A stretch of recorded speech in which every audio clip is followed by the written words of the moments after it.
Hello students, अब हम लोग स्टार्ट करने जा रहे हैं चैप्टर नंबर 1 ठोस अवस्था। मैंने आप लोगों को कहा था कि 11वीं कक्षा में हम लोग द्रव्य की जो 3 अवस्थाएं हैं उसमें से द्रव और गैस, ये 2 अवस्थाओं के बारे में हम लोगों ने 11वीं कक्षा में अभ्यास किया। परंतु अब हम लोग जो है आगे देख रहे हैं ठोस अवस्था। तो ठोस अवस्था के बारे में हम लोग सीख रहे हैं, ठीक है ना। उसके बारे में यहाँ पर क्या क्या दिया गया है वो मैं आप लोगों को थोड़ा थोड़ा पढ़ के बता देता हूँ। हम अपने पूर्व अध्ययन से जानते हैं कि द्रवों और गैसों को उनकी प्रवाह क्षमता के कारण तरल कहा जाता है। इन दोनों अवस्थाओं में तरलता अणुओं की स्वतंत्र गति के कारण होती है। इसके विपरीत ठोसों के अवयवी कणों की स्थितियां नियत होती हैं और वे केवल अपनी माध्य स्थितियों के चारों ओर दोलन करते हैं। मतलब कि जो ठोस के अंदर जो घटक कण होते हैं उनके मध्य अवकाश बहुत ही कम होता है और उन अवयवी कण या घटक कणों की जो स्थिति होती है वो भी निश्चित होती है। तो वो घटक कण जो हैं अपने केंद्र के आसपास दोलन कर सकते हैं, परंतु वो अपने स्थान पर सरक सकते नहीं हैं, इसीलिए ठोस कभी भी तरल नहीं होते हैं। इससे ठोसों की कठोरता स्पष्ट होती है। ये गुण अवयवी कणों की प्रकृति और उनके मध्य परिचालित बंधन बलों पर निर्भर करता है कि भाई ये जो बंधन बल हैं वो कितने मजबूत हैं और कितने कम हैं या निर्बल हैं। संरचना एवं गुणों के मध्य सहसंबंध वांछनीय गुणों वाले नए ठोस पदार्थों की खोज में सहायता करता है। उदाहरणार्थ कार्बन नैनो ट्यूब नए पदार्थ हैं जिनकी क्षमता ऐसे पदार्थ देने की है जो स्टील से अधिक मजबूत हो, एल्यूमिनियम से हल्के हों और तांबे से अधिक चालकता वाले हों। इस प्रकार के पदार्थ भविष्य में विज्ञान एवं समाज के विकास के लिए विस्तृत भूमिका निभा सकते हैं। कुछ अन्य पदार्थ जिनसे भविष्य में महत्वपूर्ण भूमिका निभाने की अपेक्षा है वे हैं उच्च तापीय अतिचालक, मतलब कि अधिक तापमान पर भी वो विद्युत का वहन कर पाएंगे। चुंबकीय पदार्थ, पैकेज के लिए जैव निम्नीकरणीय बहुलक, शैल्यकरोपण में प्रयुक्त जैव सुनम्य ठोस। अतः वर्तमान स्थितियों में इस अवस्था का अध्ययन और अधिक महत्वपूर्ण हो जाता है।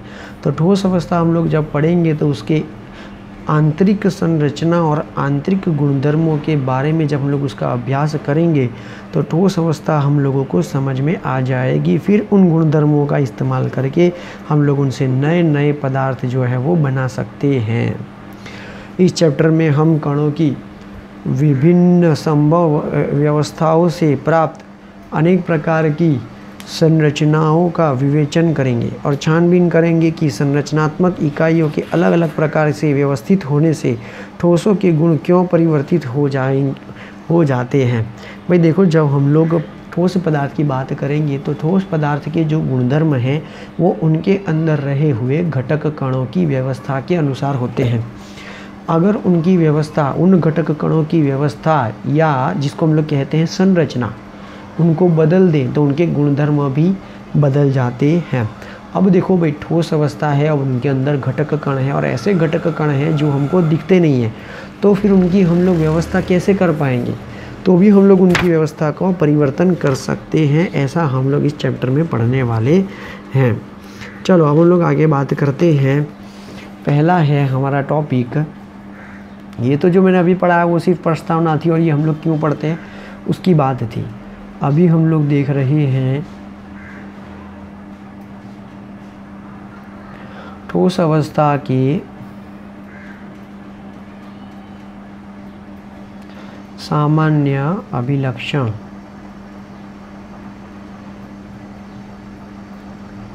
चलो हम लोग इसकी बात करते हैं। देखो, कक्षा 11 में आप सीख चुके हैं कि पदार्थ 3 अवस्थाओं में पाए जाते हैं। ताप और दाब की दी गई निश्चित परिस्थितियों में किसी पदार्थ की इनमें से कौन सी व्यवस्था अधिक स्थायी होगी 2 विरोधी कारकों के सम्मिलित प्रभाव पर निर्भर करती है। तो हम लोगों ने बहुत सारे कारकों का अभ्यास किया था, ठीक है ना।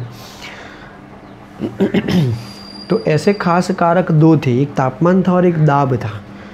तो हम लोग कोई भी पदार्थ की कौन सी तीनों अवस्थाओं में से कौन सी भौतिक अवस्था उसके लिए स्थायी होगी वो निर्भर करता है उसके तापमान और दाब पर, ठीक है ना। तापमान और दाब जैसा लोगे वे उसी तरह से ही आप लोगों को उनके गुणधर्म प्राप्त होंगे, वो अधिक स्थायी अवस्था प्राप्त होगी। यह है अंतराण्वीय बलों की अणुओं, परमाणुओं अथवा आयनों को समीप रखने की प्रवृत्ति एवं उष्मीय ऊर्जा, जिसकी प्रवृत्ति उनकी गति बढ़ाकर पृथक रखने की होती है। भाई ऐसा क्या खास रीज़न है कि ठोस पदार्थ जो है वो ठोस अवस्था में ही रहता है, वो अपने भौतिक गुणधर्मों या भौतिक अवस्था को क्यों बदलता नहीं है? वो इसलिए नहीं बदलता है कि इसमें बहुत सारे कारक हैं। जैसे कि यहाँ पे दिया गया है कि भाई आंतर आणवीय आकर्षण बल, उसके अंदर रहे हुए अणु, परमाणुओं और आयन, दूसरा उसकी उष्मीय ऊर्जा, ये सारी चीज़ें जो हैं वो कार्य करती है, जिससे जो है वो ठोस अवस्था में रहते हैं। पर्याप्त निम्न तापमान पर उष्मीय ऊर्जा निम्न होती है और अंतर आणविक बल उन्हें इतना समीप कर देते हैं कि वे एक दूसरे के साथ चिपक जाएंगे। तो अगर तापमान कम होगा, उष्मीय ऊर्जा कम होगी, तो अंतर आणविक आकर्षण बल इतने बढ़ जाएंगे कि वो घटक कणों को एक दूसरे के साथ जोड़ देते हैं और उनकी स्थितियां भी निश्चित कर देते हैं। यह अब भी अपनी माध्य स्थितियों के चारों ओर दोलन कर सकते हैं कि भाई ये जो घटक कण हैं वो अपनी जगह से दूसरी जगह जो है स्थानांतरण नहीं कर सकते, परंतु अपने स्थान पर रहकर वो जो है लेफ़्ट राइट या ऊपर नीचे की तरफ वो दोलन कर सकते हैं। और पदार्थ ठोस अवस्था में हमेशा ही रहता है। ठोस अवस्था के अभिलक्षण गुणधर्म निम्न रूप से हैं कि जो ठोस अवस्था है उनके गुणधर्म कैसे होते हैं। भाई पहला, वे निश्चित द्रव्यमान, आयतन एवं आकार के होते हैं, मतलब कि उनके द्रव्यमान, आयतन और आकार ये निश्चित होता है। दूसरा, अंतर आणविक दूरियाँ लघु होती हैं, मतलब कि अंतर आणविक जो दूरियाँ होती है वो बहुत कम होती हैं। अंतर आणविक बल प्रबल होता है। और चौथा, उनके अवयवी कणों, मतलब कि कण कौन से स्वरूप में हो सकते हैं? परमाणु हो सकता है, अणु हो सकता है अथवा आयन हो सकता है। मैंने अथवा कहा, तीनों में से कोई एक हो सकता है, ठीक है ना।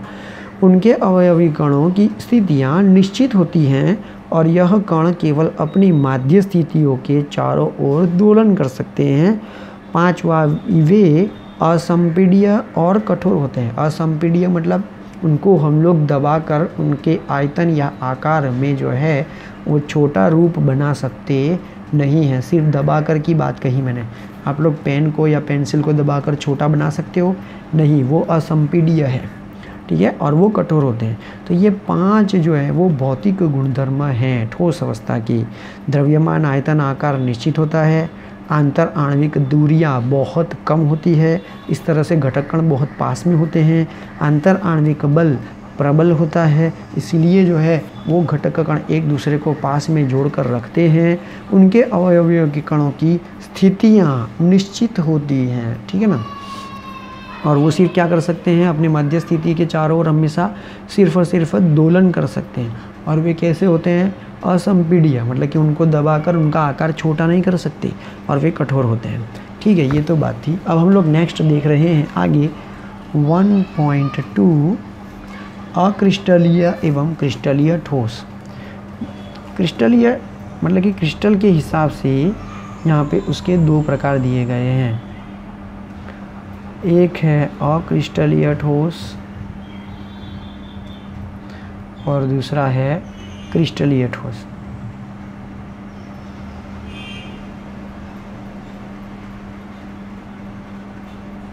भाई ये चैप्टर थोड़ा सा जो है वो थियरिकल बेस्ड है, इसलिए आप लोगों को जो है वो समझना पड़ेगा। इसमें संरचना भी आएगी, इसमें न्यूमेरिकल भी आएगा और थियरियाँ भी होंगी। और ऐसी थियरियाँ हैं जो आप लोगों को जो है वो मन में सोचते ही रहना है। ठोसों को उनके अवयवी कणों की व्यवस्था में उपस्थित क्रम की प्रकृति के आधार पर क्रिस्टलीय और अक्रिस्टलीय वर्गीकृत किया गया है। किस हिसाब से कोई भी ठोस को क्रिस्टल या अक्रिस्टलीय रूप से वर्गीकृत किया गया है कि भाई उनके अंदर जो अवयवी कण हैं उनकी व्यवस्था और व्यवस्था में जो क्रम है उसकी प्रकृति के आधार पर जो है वो यहाँ पे दिखाया गया है कि भाई देखो भाई ठोस अवस्था के अंदर घटक कण तो होंगे, उनको हम लोग कहते हैं अवयवी कण। जिससे ठोस जो है वो निर्माण होता है। ठीक है, अब उनके अंदर अवयवी कण हैं, तो अवयवी कण की अंतराणवीय आकर्षण बलों के अनुसार उनकी व्यवस्था होती है।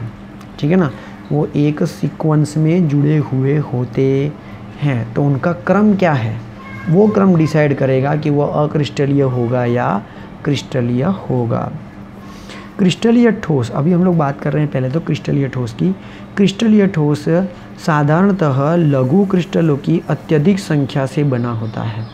मतलब कि छोटे छोटे क्रिस्टलों को जब इकट्ठा करते हैं तो एक बड़ा क्रिस्टल का निर्माण होता है। उनमें प्रत्येक का निश्चित अभिलक्षणिक ज्यामितीय आकार होता है। क्रिस्टल में अवयवी कणों का क्रम सुव्यवस्थित होता है तथा इनकी तीनों विभागों में पुनरावृत्ति होती है। देखो, जब हम लोग क्रिस्टलीय की बात करते हैं तो उनके जो अवयवी कण हैं उनका क्रम हमेशा सुव्यवस्थित होता है, और इतना व्यवस्थित कि उसको 3D, तीनों विभागों मतलब 3 डायमेंशन में, चाहे आप लोग उसको ऊपर की तरफ खींचो, नीचे की तरफ खींचो, दाएं खींचो, बाएं खींचो, आगे की तरफ खींचो, पीछे की तरफ उसको पुनरावर्तित करते चले जाओ, तो उनकी व्यवस्था जो है वो कभी भी ख़राब नहीं होती है, वो सुव्यवस्थित ही रहते हैं। यदि हम क्रिस्टल के एक भाग में कणों की स्थिति का अवलोकन करें तो हम क्रिस्टल के किसी दूसरे भाग में कणों की स्थिति का सही पूर्वानुमान लगा सकते हैं। कि भाई अगर हम लोगों को पूरे क्रिस्टल की संरचना देखनी है तो हम लोग पूरे क्रिस्टल की संरचना को नहीं देखेंगे। हम लोग क्या करेंगे, कोई भी एक छोटे से हिस्सा लेंगे, उस हिस्से का अगर हम लोग संरचना देखेंगे तो हमको पता चल जाएगा कि यही संरचना जो है आगे चल के रिपीट हो रही है।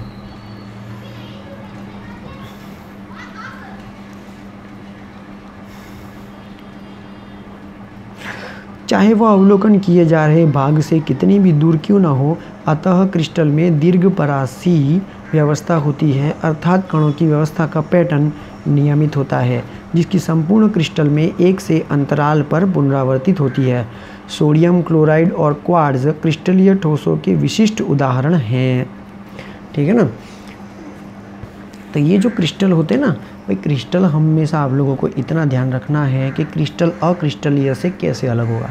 क्योंकि क्रिस्टल के अंदर रहे हुए अवयवी कण या तो वो परमाणु होंगे, अणु होंगे, या तो आयन होंगे, उनसे बने हुए होंगे, लेकिन उनके अंदर इन कणों की व्यवस्था एकदम सुचारू रूप से होती है, परफेक्ट होती है, और वो एक दूसरे से चाहे आप लोग कोई भी दिशा में उसको रिपीटेशन करो, वो हमेशा सेम संरचना में ही जुड़ते चले जाते हैं। उसका मतलब ये हुआ कि अगर आप लोगों को पूरे क्रिस्टल का अभ्यास करना हो तो आप लोग किसी भी छोटे से हिस्से का अभ्यास कर लो तो आपको समझ में आ जाएगा कि पूरे क्रिस्टल में क्या होगा। मानो कि अगर ये बिल्डिंग, कोई भी बिल्डिंग जब ये बनाई गई थी तो हम लोगों को अगर चेक करना हो कि भाई इसमें कौन सी ईंटें लगाई गई हैं और किस हिसाब से ईंटों की जमावट है, तो हम लोग किसी भी एक हिस्से को तोड़कर उसकी ईंटों की कंपनी चेक कर लो और उसकी संरचना कैसे रखी गई थी वो चेक कर लो, तो पता चल जाएगा कि पूरे बिल्डिंग में यही स्थान होगा। ठीक है, ऐसा सिस्टम जो है वो क्रिस्टल के अंदर होता है। चलो क्रिस्टल की बात करें तो क्रिस्टल में सबसे बढ़िया उदाहरण है सोडियम क्लोराइड और क्वार्ट्ज का। ठीक है ना, हाँ, तो आप लोग देख सकते हो कि भाई टेक्स्ट बुक में क जो है वो क्वार्ट्ज दिया गया है, जिसकी संरचना बिल्कुल जो है वो सुचारू रूप से रखी गई है, और क्वार्ट्ज की भी संरचना जो है, मतलब कि क्वार्ट्ज की रचना जो है दी गई है। चलो अब आगे। कांच, रबड़ और बहुत से प्लास्टिकों के द्रव जब ठंडा करने पर ठोस अवस्था में आते हैं तो क्रिस्टल नहीं बनाते, यह अक्रिस्टलीय ठोस कहलाते हैं। ठीक है, चलो अब हम लोग बात करते हैं अक्रिस्टल की। अक्रिस्टलीय ठोस ग्रीक शब्द एमोर्फस से बना हुआ है। तो देखो उसका मतलब है, इसका अर्थ है आकृति नहीं होना, मतलब कि उसकी कोई एक परफेक्ट चित्र नहीं होता है। तो यहाँ पर हम लोगों को दो चीज़ें पढ़नी है, क्रिस्टल जो हम लोगों ने अभी पढ़ा, और अब हम लोग बात करते हैं एमोर्फस मतलब कि अक्रिस्टल। तो यहाँ से चालू होता है आपका दूसरा हिस्सा एमोर्फस। ठीक है, और क्रिस्टल यहाँ से चालू हुआ था। ओके, अब आगे।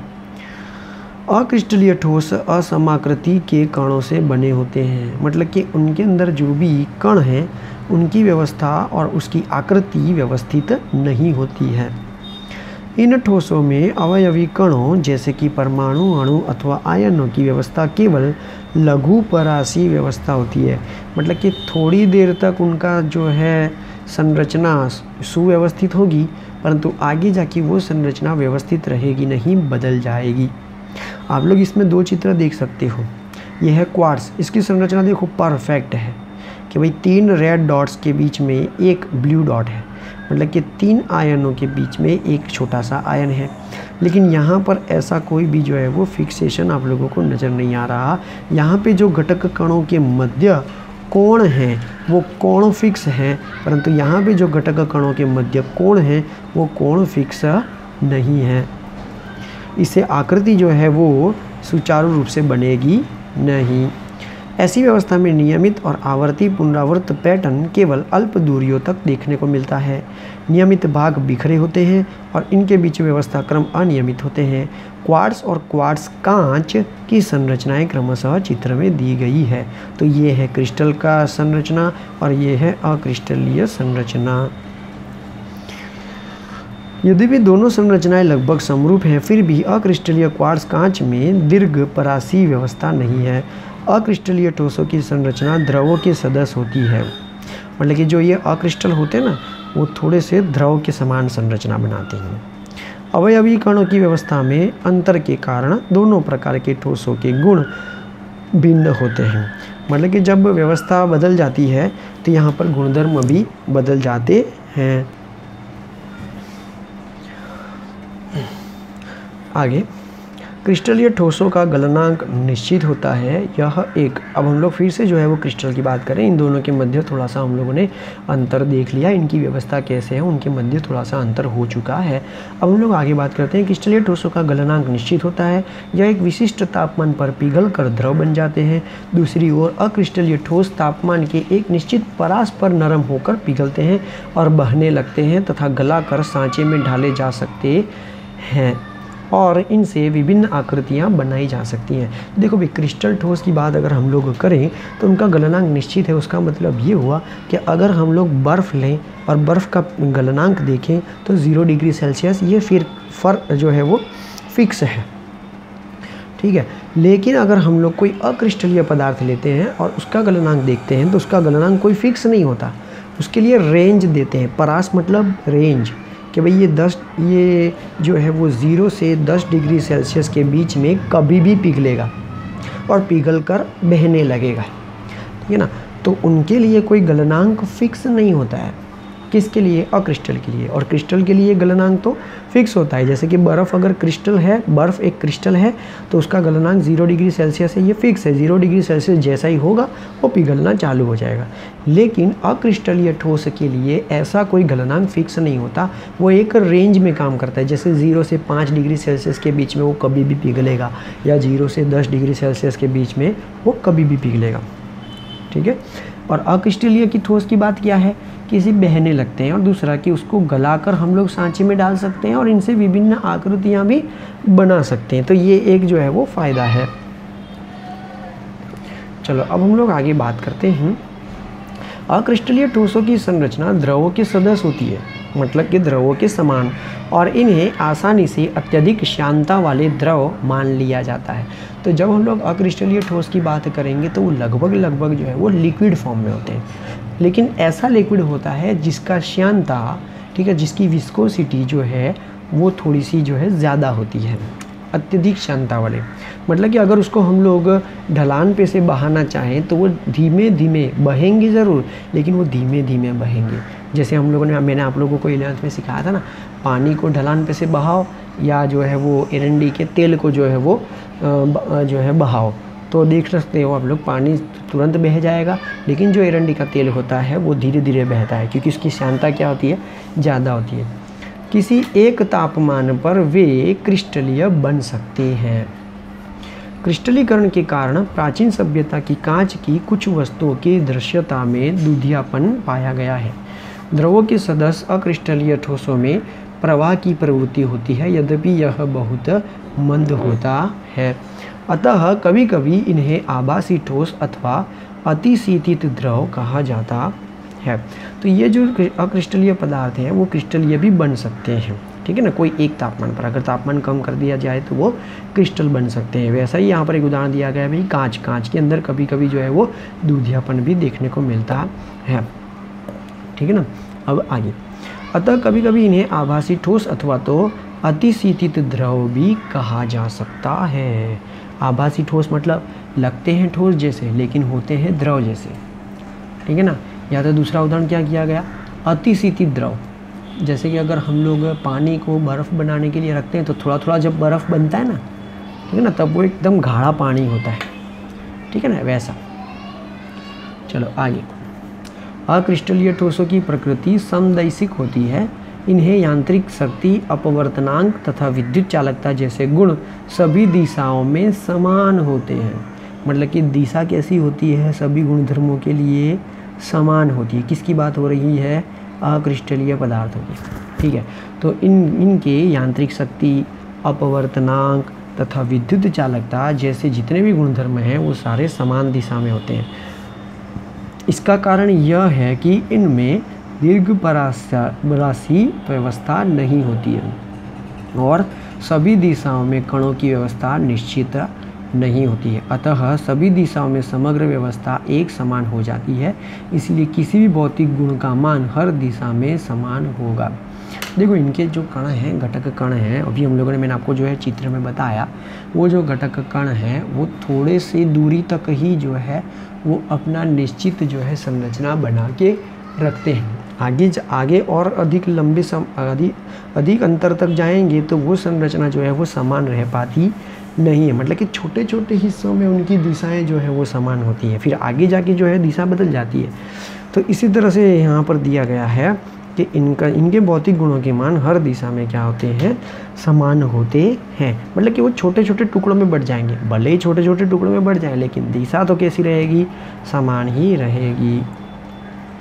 क्रिस्टलीय ठोस विषमदैशिक प्रकृति के होते हैं, अर्थात उनके कुछ भौतिक गुण जैसे विद्युतीय प्रतिरोधकता, अपवर्तनांक एक ही क्रिस्टल में भिन्न भिन्न दिशाओं में मापने पर भिन्न भिन्न मान प्रदर्शित करते हैं। यह अलग अलग दिशाओं में कणों की भिन्न व्यवस्था से उत्पन्न होता है। यह चित्र हम लोग 1.2 में स्पष्ट होता है। इस चित्र में दो भिन्न प्रकार के परमाणुओं की व्यवस्था का दो विमाओं में साधारण पैटर्न दिखाया गया है।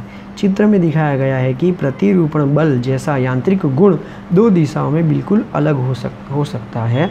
CD दिशा में निरूपण यहाँ पर ये चित्र बताया है 1.2, ठीक है ना। क्रिस्टलों में विषमदैशिकता भिन्न भिन्न दिशाओं में कणों की भिन्न भिन्न व्यवस्था से प्राप्त होती है। चलो CD दिशा ये रहा इस तरह से।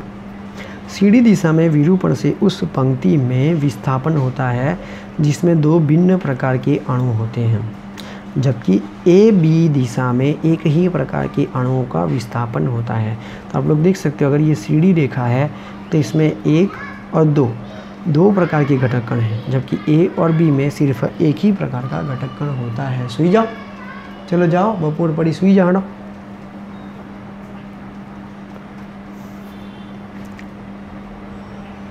तो यहाँ पर क्रिस्टलों में जो है वो विषमदैशिकता देखने को मिलती है।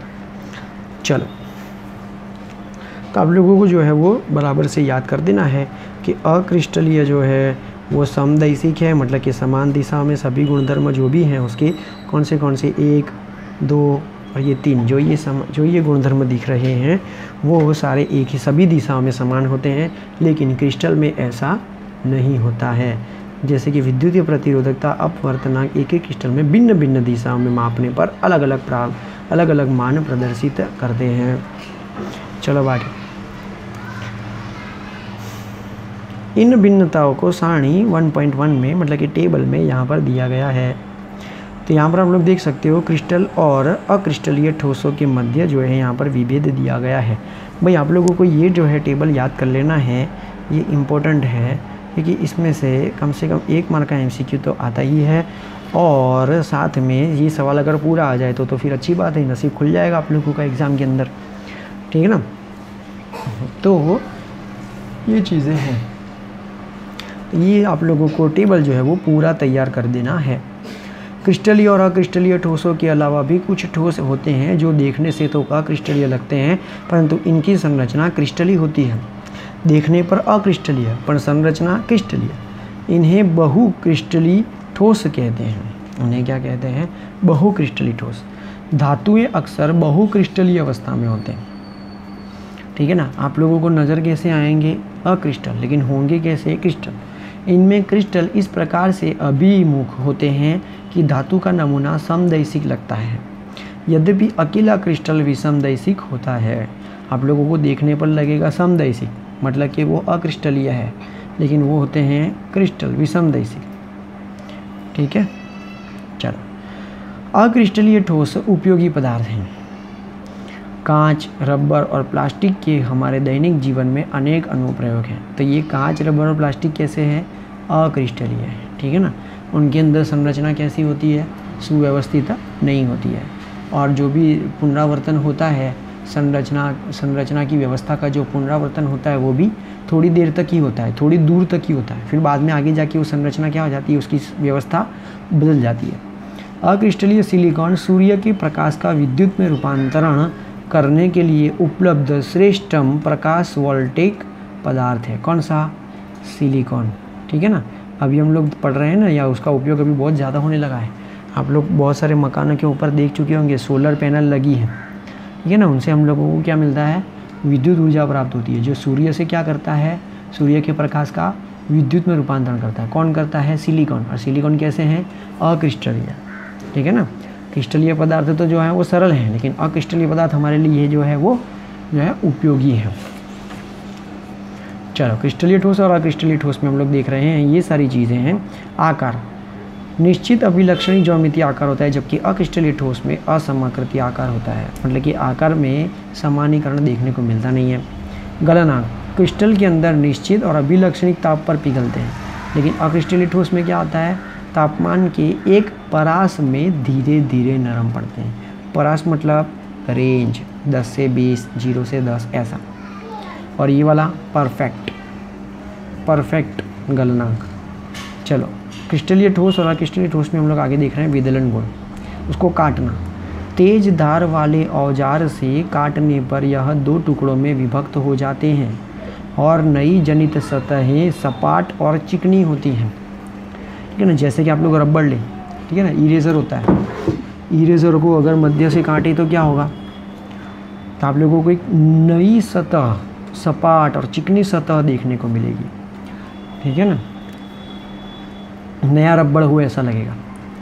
इरेज़र मिटाने वाला रबड़ की बात कर रहा हूँ। जबकि यहाँ पर अक्रिस्टलीय ठोस में हम लोग क्या बात कर रहे हैं कि भाई तेज़ धार वाले औजार से काटने पर यह अनियमित सतहों वाले 2 टुकड़ों में कट जाते हैं, ठीक है ना। मानो कि इसको रबड़ से काटे और मानो कि पाउडर, अक्रिस्टलीय ठोस मानो कि ले लो कि पाउडर, तो पाउडर को काटे तो, ठीक है ना, वो अनियमित सतह, मतलब कि उनकी सतह होगी नहीं, वो इस तरह से काटेंगे, ठीक है। हाँ, चलो, गलन एंथैल्पी।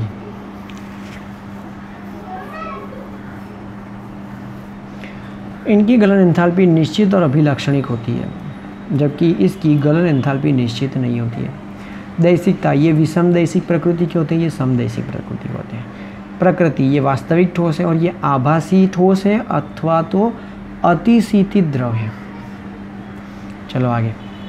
अवयवी कणों की व्यवस्था के क्रम, ये दीर्घपरासी है, लंबे समय तक जो है उनकी व्यवस्था बनी रहती है। ये केवल लघुपरासी है, मतलब कि थोड़े समय के बाद, थोड़ी दूरी के बाद उनका जो है वो व्यवस्था रहेगी नहीं। चलो, नेक्स्ट टॉपिक हम लोग देख रहे हैं आगे। 1.3 क्रिस्टलीय ठोसों का वर्गीकरण।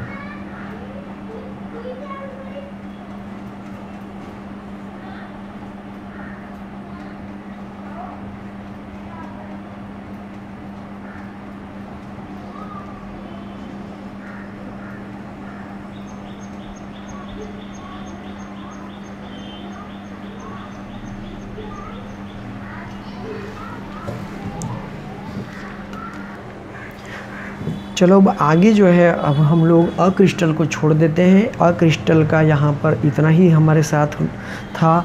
अब हम लोग क्रिस्टल को ही पढ़ेंगे, सिर्फ और सिर्फ क्रिस्टल का ही अभ्यास करेंगे। चलो क्रिस्टल में क्या लिखा गया है, अब हम लोग उसका वर्गीकरण देख रहे हैं। टॉपिक नंबर 1.2 में हमने अक्रिस्टलीय पदार्थों के बारे में जाना और यह भी जाना कि उनमें लघु परासी व्यवस्था होती है तथा अधिकतर ठोस पदार्थ क्रिस्टलीय प्रकृति के होते हैं। उदाहरण के लिए सभी धात्विक तत्व जैसे कि लोहा, तांबा और चांदी, अधात्विक तत्व जैसे सल्फर, फॉस्फोरस और आयोडीन एवं यौगिक जैसे सोडियम क्लोराइड, जिंक सल्फाइड और नेप्थलीन क्रिस्टलीय ठोस हैं। तो ये जितने भी सारे पदार्थ हैं वो क्रिस्टलीय ठोस होते हैं, ठीक है ना। और हम लोग जो भी हमारे आसपास जो भी आप लोगों को चीज़ें नज़र आती हैं वो ज़्यादातर क्रिस्टलीय होती हैं, अक्रिस्टलीय बहुत कम होती है। हालांकि उसका उपयोग हम लोग करते हैं ऐसा नहीं है, लेकिन वो जो है वो बहुत ही कम संख्या में देखने को मिलती है। तो अभी हम लोग पढ़ेंगे सिर्फ और सिर्फ क्रिस्टलीय ठोस। तो आगे का पूरा चैप्टर जो है वो क्रिस्टलीय ठोस के बारे में होने वाला है। अब हम लोग उसका वर्गीकरण देख रहे हैं। क्रिस्टलीय ठोसों का विभिन्न प्रकार से वर्गीकृत किया जा सकता है। यह विधि उद्देश्य पर निर्भर करती है कि यहाँ हम क्रिस्टलीय ठोसों को अंतर आणविक बलों की प्रकृति के आधार पर अथवा आबंधों के आधार पर वर्गीकृत करेंगे जो संरचनात्मक कणों को एक साथ रखते हैं। जैसे कि अगर हम लोग बात करें कि भाई क्रिस्टल की बात जैसी आती है तो उसके अंदर रहे हुए घटक कणों की व्यवस्था की बात आती है, ठीक है ना। तो उनके अंदर जो घटक कणों की व्यवस्था के लिए जो जवाबदार परिबल हैं वो तो कौन से हैं कि भाई एक है अंतर आणविक बल, ठीक है ना। दूसरा उनके मध्य जो भी आबंध लगता है वो आबंध प्रबल है या निर्बल है, कैसा है, ठीक है ना। तो दो चीज़ें होती हैं कि भाई जो घटक कण से जो क्रिस्टल निर्माण हुआ है और उनकी व्यवस्था जो सुचारू रूप से देखने को मिल रही है, तो वो घटक कणों के मध्य अंतराणवीय आकर्षण बल कैसा है, और दूसरा कि वहाँ पर जो आबंध हैं, जो प्रत्येक घटक कणों के बीच में जो आबंध है वो कैसे हैं। तो यहाँ पर हम लोग देख रहे हैं कि भाई ये 3 प्रकार के आबंध होते हैं। पहला है वान डर वाल्स बल, दूसरा आयनिक आबंध और तीसरा सहसंयोजक आबंध और चौथा धात्विक आबंध। देखो हमने 11th में ये सारे बलों के बारे में हमने अभ्यास किया है, ठीक है ना। हाँ, इनमें सभी के बारे में अभ्यास हम लोगों ने किया है। आयनिक आबंध क्या है वो आप लोगों को पता होना चाहिए। स्थल सहसंयोजक आबंध क्या है वो भी मैंने आप लोगों को बताया था। धात्विक आबंध के बारे में भी मैंने आप लोगों को समझाया था और मैंने आप लोगों को सामने से हर रोज़ पूछता था कि चलो ये आबंध है तो इसको क्या कहते हैं, ये आबंध है तो इसका अर्थघटन बोलो। तो ये सारे आबंध जो है वो हम लोगों को इसमें देखने हैं। इस आधार पर क्रिस्टलीय ठोसों को 4 संवर्गों में वर्गीकृत किया जा सकता है। ये है आणविक, आयनिक, धात्विक और सहसंयोजक, ठीक है ना। तो सबसे पहले हम लोग इसमें से देख रहे हैं आणविक ठोस, ठीक है। चलो अब हम लोग देख रहे हैं आगे आणविक ठोस।